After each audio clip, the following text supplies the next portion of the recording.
द्वितीय खंड। श्रीयुक्त केशव चंद्र सेन के साथ ठाकुर श्री रामकृष्ण का नौका विहार, आनंद और कथोपकथन।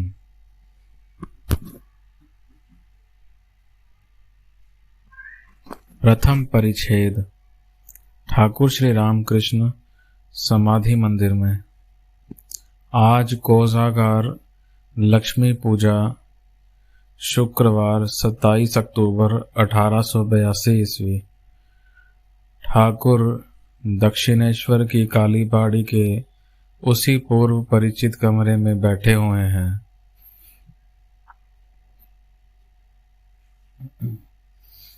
विजय गोस्वामी और हरलाल के साथ कथा वार्ता हो रही है। एक जन ने आकर कहा, केशव सेन जहाज में घाट पर आए हैं। केशव के शिष्यों ने प्रणाम करके कहा, महाशय, जहाज आया है, आपको चलना होगा। चलिए, तनिक टहल आइए। केशव बाबू जहाज में हैं, हमें भेजा है। समय 4 का हो गया है। ठाकुर नौका द्वारा जहाज में चढ़ रहे हैं। विजय संग है। नौका में चढ़ते ही बाह्य शून्य, समाधिस्थ। मास्टर जहाज पर खड़े हुए यह समाधि चित्र देखते हैं। वे 3 बजे केशव के जहाज में चढ़कर कलकत्ता से आए हैं। बड़ी साध है कि देखें ठाकुर और केशव का मिलन तथा आनंद, और सुने उनकी कथा वार्ता। केशव ने अपने साधु चरित्र और वक्तृत्व बल से मास्टर की भांति अनेक बंगाली युवकों का मन हरण कर लिया है। बहुतों ने ही उन्हें परम आत्मीय मानकर हृदय का प्यार दिया है। केशव अंग्रेजी पढ़े लिखे व्यक्ति हैं। अंग्रेजी दर्शन साहित्य पढ़ा हुआ है। उन्होंने अनेकों बार देवी पूजा को पौतलिकता मूर्ति पूजा कहा है। ऐसे व्यक्ति श्री रामकृष्ण पर भक्ति श्रद्धा करते हैं और फिर कभी कभी दर्शन करने आते हैं। यह तो निश्चय ही विस्मयजनक व्यापार ही है। उनके मन का मेल कहाँ पर है अथवा कैसे हुआ है, यह रहस्य भेदन करने के लिए मास्टर आदि बहुत ही उत्सुक हो रहे हैं। ठाकुर चाहे निराकारवादी तो हैं, किंतु फिर वे साकारवादी भी तो हैं। ब्रह्म का चिंतन करते हैं और साथ ही देव देवी प्रतिमा के सम्मुख फूल चंदन द्वारा पूजा करते हैं और प्रेम में मग्न होकर नृत्य गीत करते हैं। खाट बिछोने पर बैठते हैं। लाल किनारी की धोती, कमीज, मोजे, जूता आदि पहनते हैं, किंतु गृहस्थी नहीं करते। समस्त भाव सन्यासी का है, इसीलिए सब लोग परमहंस कहते हैं। इधर केशव निराकारवादी हैं। स्त्री पुत्र लेकर गृहस्थी करते हैं, अंग्रेजी में लेक्चर देते हैं, संवाद पत्र लिखते हैं, विषय कर्म करते हैं। केशव सहित सभी प्रमुख ब्राह्म भक्तगण जहाज से ठाकुर बाड़ी की शोभा संदर्शन करते हैं। जहाज के पूर्व की ओर अनति दूर पक्के घाट और ठाकुर बाड़ी की चांदनी है। आरोहियों के बाईं ओर चांदनी के उत्तर में 12 शिव मंदिरों में से लगातार 6 मंदिर हैं। दाहिनी ओर भी 6 शिव मंदिर हैं। शरद के नील आकाश चित्रपट पर भवतारिणी के मंदिर का चूड़ा और उत्तर की दिशा में पंचवटी के झाऊ वृक्षों के शिखर दिखाई दे रहे हैं। बकुलतला के निकट एक नहबत खाना तथा कालीबाड़ी के दक्षिण प्रांत में एक और नहबत खाना है। दोनों नहबत खानों के मध्यवर्ती उद्यान पथ है तथा किनारे किनारे पुष्प वृक्षों की पंक्तियां हैं। शरद के नीला आकाश की नीलिमा जानवी जल में प्रतिभासित हो रही है। बहिर्जगत में कोमल भाव, ब्राह्म भक्तों के हृदय में भी वही कोमल भाव है। ऊपर सुंदर सुनील अनंत आकाश, सम्मुख सुंदर ठाकुर बाड़ी, नीचे पवित्र सलिला गंगा, जिसके तीर पर आर्य ऋषिगण भगवान का चिंतन किया करते थे। अब फिर एक विशेष महापुरुष आ रहे हैं, साक्षात सनातन धर्म। ऐसा दर्शन मनुष्य के भाग्य में सर्वदा नहीं घटता। ऐसे स्थल पर समाधिस्थ महापुरुष के ऊपर किसे भक्ति का उद्वेग नहीं होता, किसका पाषाण हृदय नहीं विगलित होता। द्वितीय परिच्छेद। नौका आकर लग गई। सब ही ठाकुर श्री रामकृष्ण को देखने के लिए उतावले हैं। भीड़ हो गई है। ठाकुर को आराम से उतारने के लिए केशव अति व्यग्र हैं। बहुत कठिनाई से कुछ होश में लाकर कमरे के भीतर ले जाया जा रहा है। अब भी भावस्थ हैं। एक भक्त के ऊपर भार देकर आ रहे हैं। पांव ही मात्र हिल रहे हैं। केबिन में प्रवेश किया। केशव आदि भक्तों ने प्रणाम किया, किंतु कोई होश नहीं। कमरे में एक टेबल और कुछ कुर्सियां हैं। एक कुर्सी पर ठाकुर को बिठाया, एक पर केशव बैठे। विजय बैठ गए और भक्त लोग जिसे जहां जगह मिली जमीन पर ही बैठ गए। बहुतों के लिए स्थान नहीं हुआ। वे लोग बाहर से झांक कर देखने लगे। ठाकुर बैठकर फिर समाधिस्थ हो गए। संपूर्ण बाह्य शून्य। सब ही एक दृष्टि से देख रहे हैं। केशव ने देखा केबिन में बहुत लोग हैं। ठाकुर को कष्ट हो रहा है। विजय उन्हें त्याग करके साधारण ब्रह्म समाज भुक्त हो गए हैं और कन्या के विवाह इत्यादि कार्यों के विरुद्ध अनेक वक्तृताएं भी दी हैं। जब ही विजय को देखकर केशव परेशान हो रहे हैं। केशव आसन त्याग करके उठे। कमरे की खिड़की खोलेंगे। ब्राह्म भक्तगण एक दृष्टि से देख रहे हैं। ठाकुर की समाधि भंग हुई।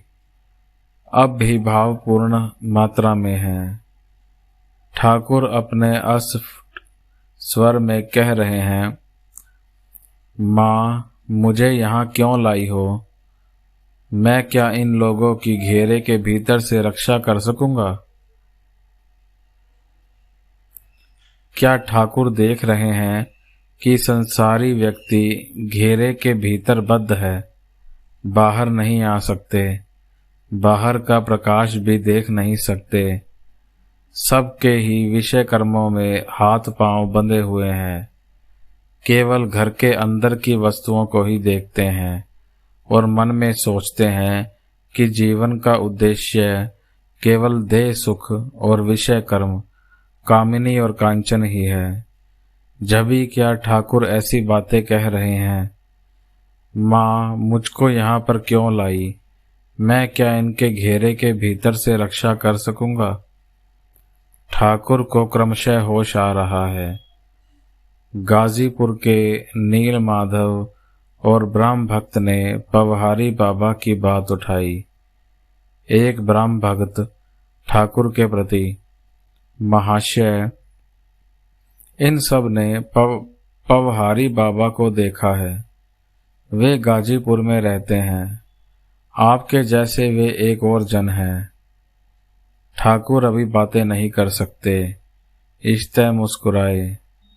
ब्रह्म भक्त, महाशय, पवहारी बाबा ने अपने कमरे में आपका फोटोग्राफ रखा हुआ है। ठाकुर हास्य करके अपनी देह की ओर उंगली दिखाकर बोले, खोल्टा, यह तो गिलाफ है। तृतीय परिच्छेद। तकिया और उसका गिलाफ, देही और देह। ठाकुर क्या कह रहे हैं कि देह विनश्वर है, रहेगी नहीं। देह के भीतर जो देही है वे ही है अविनाशी। अतएव देह का फोटोग्राफ लेने से क्या होगा? देह अनित्य वस्तु है, इसका आदर करने से क्या होगा? अपितु जो अंतर्यामी भगवान मनुष्य के हृदय के मध्य में विराजमान है, उनकी ही पूजा करना उचित है। ठाकुर तनिक प्रकृतिस्थ हो रहे हैं। वे कह रहे हैं, तो भी एक बात तो है, भक्त का हृदय उनका आवास स्थान है। वे हैं तो चाहे सर्वभूतों में, किंतु भक्त हृदय में विशेष रूप से हैं। जैसे कोई जमींदार अपनी जमींदारी के सब स्थानों पर ही रह सकता है, किंतु वे अमुक बैठक खाने में प्राय रहते हैं, ऐसा लोग कहते हैं। भक्त का हृदय है भगवान का बैठक खाना, सबका आनंद। एक ईश्वर, उनके भिन्न नाम, ज्ञानी, योगी और भक्त। ज्ञानी जिसे ब्रह्म कहते हैं, योगी जन उन्हें ही आत्मा कहते हैं और भक्तगण उन्हें ही भगवान कहते हैं। एक ही ब्राह्मण जब पूजा करता है, उसका नाम होता है पुजारी। जब रंधन करता है तब बामन। जो ज्ञानी है, ज्ञान योग को पकड़े हुए है, वह नेति नेति विचार करता है। ब्रह्म यह नहीं, वह नहीं, जीव नहीं, जगत नहीं, इसी प्रकार विचार करते करते जब मन स्थिर हो जाता है, मन का लय हो जाता है, समाधि होती है, धीर, तब होता है ब्रह्म ज्ञान। ब्रह्म ज्ञानी को निश्चित धारणा होती है, ब्रह्म सत्य, जगत मिथ्या, नाम रूप ये सब स्वप्नवत हैं। ब्रह्म क्या जो है, वह भी तो मुख से नहीं बोला जाता। वे जो व्यक्ति पर्सनल गॉड हैं, वह भी बोला नहीं जा सकता। ज्ञानी गण उसी तरह कहते हैं जैसे वेदांतवादी गण, किंतु भक्त लोग तो सब अवस्थाओं को ही लेते हैं। जागृत अवस्था को भी महत् सत्य कहते हैं, जगत को स्वप्नवत नहीं कहते। भक्त कहते हैं, यह जगत भगवान का ऐश्वर्य है। आकाश, नक्षत्र, चंद्र, सूर्य, पर्वत, समुद्र, जीव जंतु, इन सब को ईश्वर ने बनाया है। यह उनका ही ऐश्वर्य है। वे अंतर में हैं, हृदय के बीच में हैं और फिर बाहर भी हैं। उत्तम भक्त कहता है, वे निज ही ये 24 तत्व जीव जगत हुए हैं। भक्त की साध होती है कि चीनी खाऊं, वह चीनी होना नहीं पसंद करता। सबका हास्य है। भक्त का भाव कैसा है जानते हो? हे भगवान, तुम प्रभु, मैं तुम्हारा दास, तुम माँ, मैं तुम्हारी संतान, और फिर तुम ही मेरे पिता व माता हो। तुम पूर्ण हो, मैं तुम्हारा अंश हूँ। भक्त ऐसी वाणी बोलने की इच्छा नहीं करता कि मैं ब्रह्म हूँ। योगी भी परमात्मा का साक्षात्कार करने की चेष्टा करता है। उद्देश्य है जीवात्मा और परमात्मा का योग। योगी विषयों से मन समेट लेता है और परमात्मा में मन स्थिर करने की चेष्टा करता है। इसीलिए प्रथम अवस्था में निर्जन में स्थिर आसन पर अनन्य मन होकर ध्यान चिंतन करता है। किंतु वस्तु एक ही है, नाम भेद मात्र है। जो ब्रह्म है वे ही आत्मा है, वे ही भगवान है। ब्रह्म ज्ञानी का ब्रह्म, योगी का परमात्मा, भक्त का भगवान। चतुर्थ परिच्छेद। इधर जहाज कलकत्ता की ओर चल रहा है। कमरे में श्री रामकृष्ण के जो लोक दर्शन और उनकी अमृतमयी वाणी श्रवण कर रहे हैं। जहाज चल भी रहा है कि नहीं, यह बात उन्हें पता ही नहीं लग रही। भ्रमर फूल पर बैठने पर क्या फिर भन भन करता है। क्रमशः जहाज ने दक्षिणेश्वर छोड़ दिया। सुंदर देवालय की छवि दृश्य पट से चली गई। पोत चक्र विक्षुब्ध नीलाभ गंगावारी तरंगायित फेनिल कल्लोल पूर्ण होने लगी। भक्तों के कानों में वह कल्लोल अब नहीं पहुंची। वे लोग मुग्ध होकर देख रहे हैं। सहास्य वदन आनंदमय प्रेमानुरंजित नयन प्रिय दर्शन अद्भुत एक योगी। वे लोग मुग्ध होकर देख रहे हैं। सर्वत्यागी एक प्रेमिक बैरागी, ईश्वर के बिना कुछ नहीं जानते। इधर ठाकुर की बातें चल रही हैं। श्री राम कृष्ण। वेदांतवादी ब्रह्मज्ञानी गण कहते हैं, सृष्टि स्थिति प्रलय जीव जगत ये सब शक्ति का खेल है। विचार करने लगो तो ये सब स्वप्नवत है। ब्रह्म ही वस्तु और सब अवस्तु, शक्ति भी स्वप्नवत अवस्तु। किंतु हजार विचार करो, समाधिस्थ बिना हुए शक्ति के इलाके को छोड़ा ही नहीं जाता। मैं ध्यान कर रहा हूँ, मैं चिंतन कर रहा हूँ, ये समस्त शक्ति के इलाके में है, शक्ति के ऐश्वर्य के मध्य है। जब ही तो ब्रह्म और शक्ति अभेद है। एक को मान लें तो अन्य को मानना ही पड़ता है। जैसे अग्नि और उसकी दाहिका शक्ति। अग्नि मान लेने पर दाहिका शक्ति माननी ही पड़ती है। दाहिका शक्ति के बिना अग्नि का विचार भी नहीं होता, और फिर अग्नि को हटाकर दाहिका शक्ति का विचार भी नहीं होता। सूर्य को निकालकर सूर्य की किरणों का विचार नहीं होता। सूर्य की किरणों को छोड़कर सूर्य का विचार नहीं होता। दूध कैसा है जी, सफेद सफेद। दूध को हटाकर दूध का धवलतव सोचा नहीं जा सकता, और फिर धवलतव को छोड़कर दूध की भावना नहीं की जा सकती। जब ही ब्रह्म को छोड़ शक्ति को छोड़ ब्रह्म का विचार नहीं होता। नित्य को छोड़कर लीला को छोड़कर नित्य की भावना नहीं होती। आद्या शक्ति लीलामयी सृष्टि स्थिति प्रलय करती है।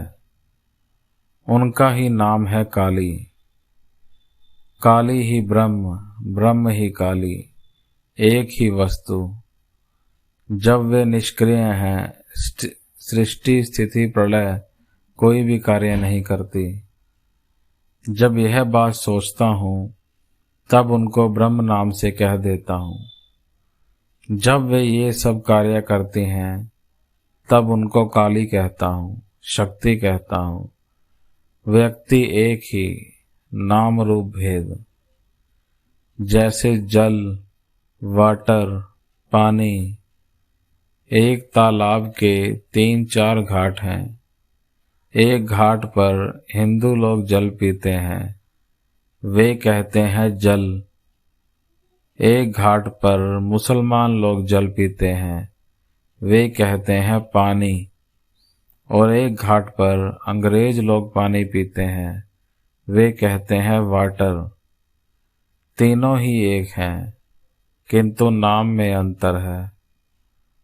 उनको कोई कहता है अल्लाह, कोई गॉड, कोई कहता है ब्रह्म, कोई काली, कोई कहता है राम, हरि, यीशु, दुर्गा। केशव सहास्य। काली कितनी प्रकार से लीला करती है, उसी बात को एक बार कहिए। श्री राम कृष्ण। वे नाना प्रकार से लीला कर रही हैं। वे ही महाकाली, नित्य काली, शमशान काली, रक्षा काली, श्यामा काली हैं। महाकाली और नित्य काली की कथा तंत्र में है। जब सृष्टि हुई नहीं थी, चंद्र सूर्य पृथ्वी भी नहीं, निबिड़ अंधेरा था, तब केवल मां निराकार महाकाली थी। महाकाल के संग विराज रही थी। श्यामा काली का तो बहुत कोमल भाव है। वराभयदायिनी ग्रस्त घर में उनकी पूजा होती है। जब महामारी, दुर्भिक्ष, भूमिकंप, अनावृष्टि, अतिवृष्टि होती है, तब रक्षा काली की पूजा करनी चाहिए। शमशान काली की है संहार मूर्ति। शव, शिवा, डाकिनी, योगिनी के भी शमशान में रहती है। रुधिर धारा, गले में मुंड माला, कमर में नरहस्त कमरबंद। जब जगत नाश होता है, महाप्रलय होती है, तब माँ सृष्टि के समस्त बीज जमा करके रख लेती है। गृहिणी माता के पास जैसे एक होच पोच की हंडी होती है, और उसी हंडी में गृहिणी सब प्रकार की वस्तुएं उठा रखती है। केशव और सबका हास्य। जी हाँ, गृहिणियों के पास ऐसी एक हंडी होती है। उसमें समुद्र झाग, नील की डली, छोटी छोटी पोटलियों में बंधे हुए खीरे के बीज, कद्दू के बीज, घिया के बीज इत्यादि सब प्रकार के बीज समेट कर रखे रहते हैं।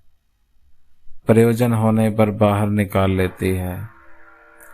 माँ ब्रह्ममयी सृष्टि नाश के समय इसी प्रकार सब बीज समेट कर रख लेती है। सृष्टि के बाद आद्या शक्ति जगत के भीतर ही रहती है। जगत प्रसव करती है और फिर जगत के मध्य ही रहती है। वेद में ऊर्ण नाभि की बात है। मकड़ी और उसका जाला। मकड़ी भीतर से जाला निकालती है और फिर उसी जाले के ऊपर रहती है।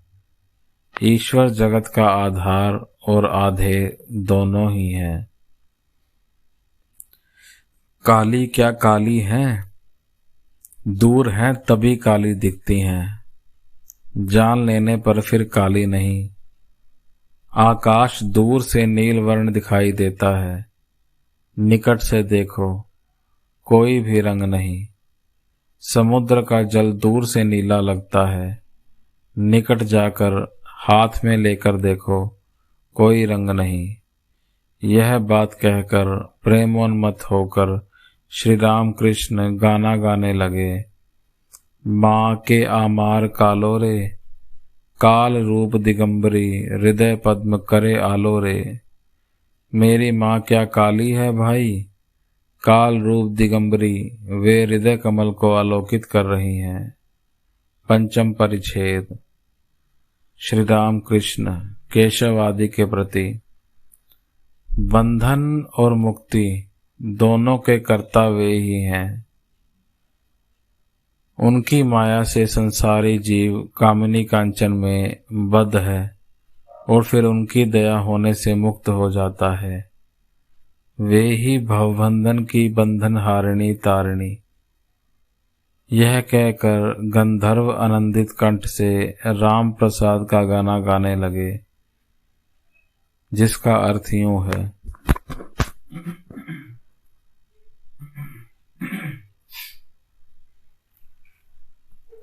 ओ श्यामा माँ, तुम संसार के भरे बाजार में गुड्डी उड़ा रही हो। गुड़िया आशा रूप वायु भरकर माया रूप डोर से बंधी हुई है। वे खूब ऊंची उड़ रही है। उनके फ्रेम मानव पिंजर नाना कागजों और लेही से जुड़े हुए हैं तथा अपने तीनों गुणों से बने हुए हैं, किंतु इनकी यह सब कारीगरी दिखावे के लिए है। पतंग की डोर पर आपने संसारीपन का मांझा लगा दिया है ताकि एक एक धागा अधिक तेज और पक्का हो जाए। लाखों पतंगों गुड्डियों में से एक दो ही कटती हैं और उन्हें देखकर आप हंसती हुई तालियां बजाती हैं। राम प्रसाद कहते हैं, दक्षिण पवन में कटी हुई गुड्डी उड़ी जा रही है और वह तुरंत ही संसार समुद्र के पार गिर जाएगी। वे लीलामयी हैं, संसार उनकी लीला है। वे इच्छामयी हैं, आनंदमयी हैं, लाखों में से एक जन को मुक्ति देती हैं।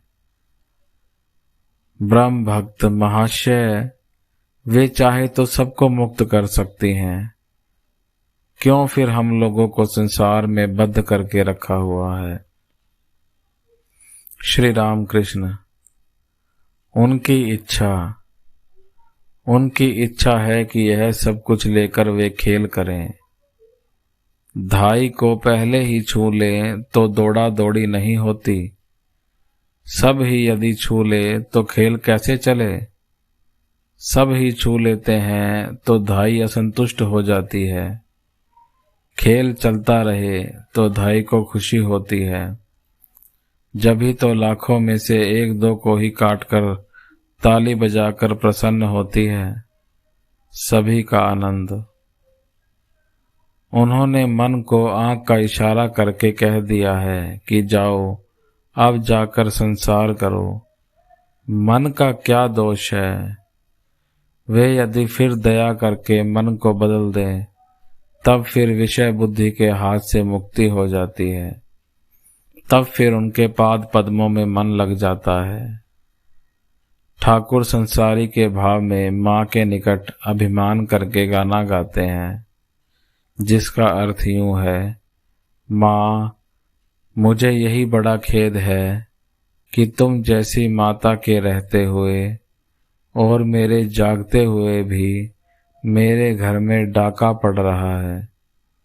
बहुत बार सोचता हूँ कि तुम्हारा नाम करूं, किंतु समय आने पर भूल जाता हूँ। मैंने समझ लिया है, जान लिया है तथा मुझे हृदय में बोध हो गया है कि यह तुम्हारी ही चातुरी है। तुमने मुझे दिया नहीं तो जभी तुम्हें नहीं मिला, तुमने लिया नहीं तो खाया नहीं। यह दोष क्या मेरा है। यदि तुमने मुझे दिया होता तो तुम अवश्य प्राप्त करती और तुम्हें मैं देता और खिलाता। यश अपयश सुरस कुरस सब ही रस तो तुम्हारे ही हैं।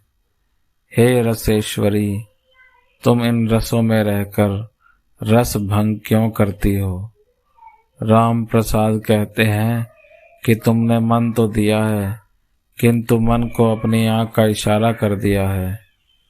तभी तो यह दग्ध संसार नाशवान होते हुए भी शाश्वत जैसा मीठा लगने लगा है और मैं घूम रहा हूँ।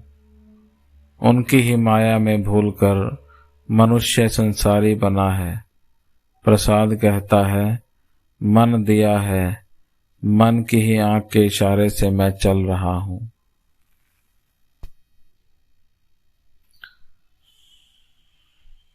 ब्रह्म भगत महाशय, सर्वस्व त्याग के बिना क्या ईश्वर की प्राप्ति नहीं होगी?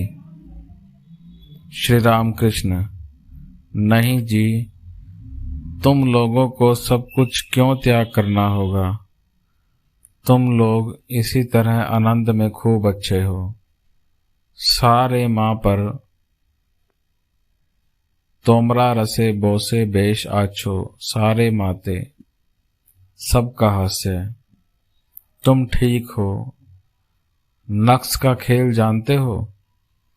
मैं अधिक काटने से जल गया हूँ। तुम बड़े होशियार हो। कोई 10 में हो, कोई 6 में हो, कोई 5 में हो, अधिक नहीं काटा है, इसीलिए मेरी तरह जले नहीं। खेल चल रहा है, यही तो सुंदर है, सबका हास्य। सत्य कहता हूँ, तुम लोग ग्रस्त संसार कर रहे हो, इसमें दोष नहीं है। फिर भी ईश्वर की ओर मन रखना होगा, वैसा ना होने से नहीं होगा। एक हाथ से कर्म करो और एक हाथ से ईश्वर को पकड़े रहो। कर्म समाप्त होने पर दोनों हाथों से ईश्वर को पकड़ लोगे। मन की ही तो बात है, मन से ही बद्ध, मन से ही मुक्त। मन को जिस रंग में रंगोगे उसी रंग में रंगा जाएगा। जैसे धोबी का धुला हुआ सफेद कपड़ा, लाल रंगवाओ लाल, नीला रंगवाओ नीला, हरा रंग रंगवाओ हरा। जिस रंग में डालो वही रंग ही चढ़ जाता है। देखो ना, यदि तनिक अंग्रेजी पढ़ो तो झट मुख में अंग्रेजी की बात ही आ जाती है। फुटफाट, इटमिट, सबका हास्य। और साथ ही पैर में बूट जूता, सीटी बजाकर गाना गाना, ये सब भाव आ जाते हैं। और फिर यदि पंडित संस्कृत पढ़ता है तो झट से ही श्लोक झाड़ने लगता है।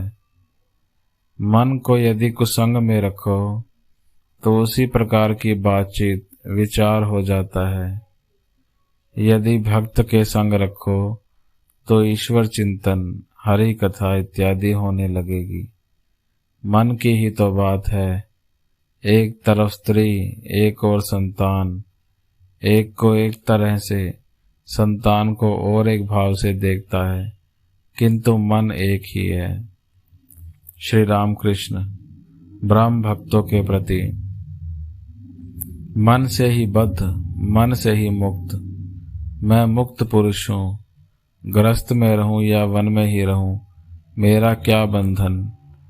मैं ईश्वर की संतान हूँ, राजा धीराज का लड़का हूँ। मुझको फिर कौन बांधेगा? यदि सांप काटे और जोर से कहा जाए कि विष नहीं है तो विष छोड़कर चला जाता है। वैसे ही मैं बद्ध नहीं हूँ, मैं मुक्त हूँ।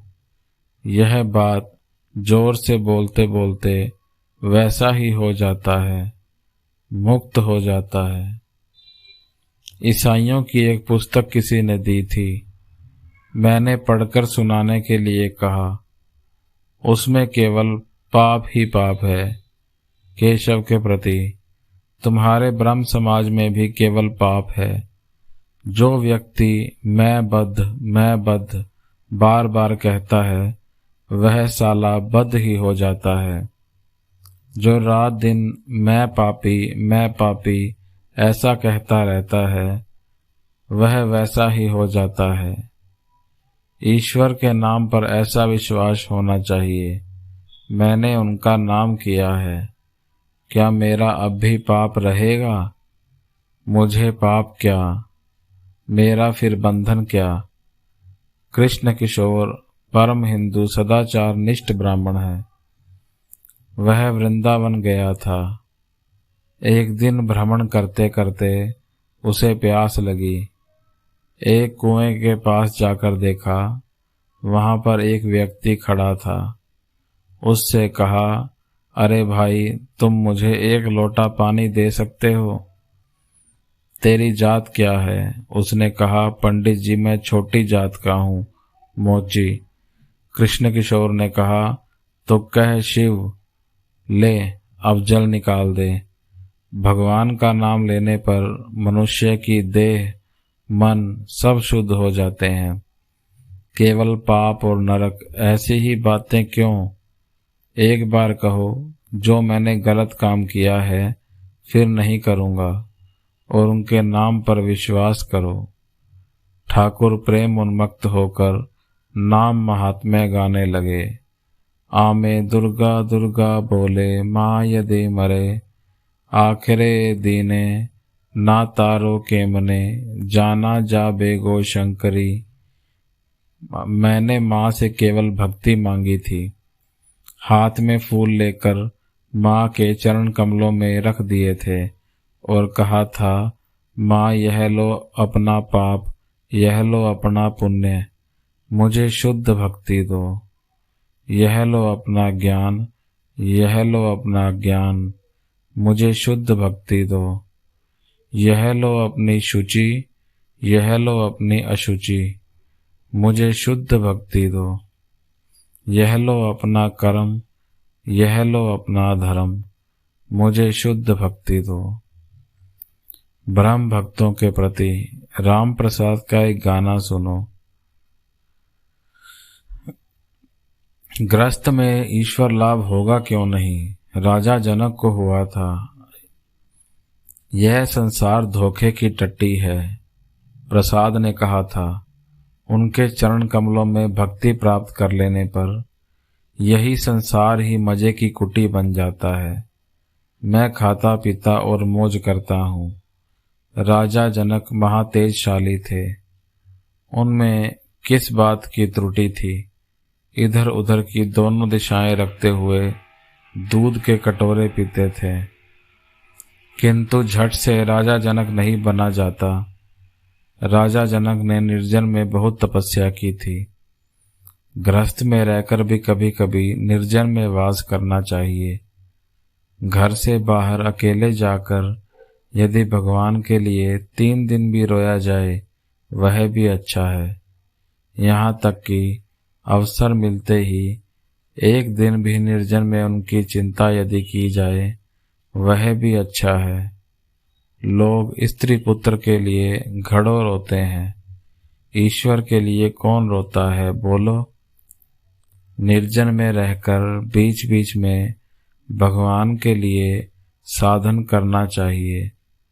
संसार के भीतर विशेष कर्मों के बीच रहकर प्रथम अवस्था में मन स्थिर करने में बहुत से बाधाएं होती हैं। जैसे फुटपाथ के वृक्ष जब पौधे होते हैं, घेरा न लगाने से बकरी गायें खा जाते हैं। प्रथम अवस्था में घेरा लगाना चाहिए। तना मोटा होने पर फिर घेरे का प्रयोजन नहीं रहता। तब तने के साथ हाथी बांध देने पर भी कुछ नहीं होता। रोग तो विकार है, और फिर जिस कमरे में विकार का रोगी है उसी स्थान पर पानी का घड़ा और इमली का अचार है। यदि विकार रोगी को ठीक करना चाहे तो जगह बदलनी होगी। संसारी जीव विकार का रोगी है, विषय जल का मटका है। विषय भोग तृष्णा, जल तृष्णा है। अचार इमली याद आते ही मुख में जल भर आता है। इन्हें निकट नहीं लाना चाहिए। ऐसी वस्तुएं तो घर में होती ही हैं, स्त्री संग आदि। जभी तो निर्जन में चिकित्सा आवश्यक है। विवेक वैराग्य प्राप्त करके ग्रस्त करना चाहिए। संसार समुद्र में काम क्रोध आदि मगरमच्छ रहते हैं। हल्दी देह पर मलकर जल में उतरने पर मगरमच्छ का भय नहीं रहता। विवेक वैराग्य हल्दी है। सत असत विचार का नाम है विवेक। ईश्वर ही सत्य नित्य वस्तु और सब है असत अनित्य, 2 दिनों के लिए। यही तो है बोध और ईश्वर पर अनुराग, उनके ऊपर आकर्षण, प्यार। गोपियों का कृष्ण के ऊपर ऐसा ही आकर्षण था। एक गाना सुनो, अर्थात उस वन में बंसी बजी, मेरा तो बिना जाए चलेगा नहीं। श्याम रास्ते में खड़े हैं, तुम लोग सब बताओ जाओगी अथवा नहीं। तुम्हारा श्याम तो मुख की बात है, मेरा श्याम मेरे अंतर की व्यथा है। तुम्हारे तो कान के पास बंसी बजती है, मेरे हृदय में बंसी बजती है। हे राधा बाहर निकलो, श्याम की बंसी बज रही है, तुम्हारे बिना कुंज की शोभा नहीं हो रही है।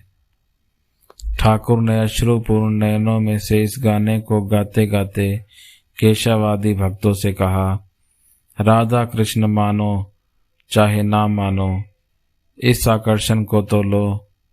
भगवान के लिए किस को इस प्रकार की व्याकुलता होती है। चेष्टा करो, व्याकुलता रहने पर ही उनकी प्राप्ति हो जाती है।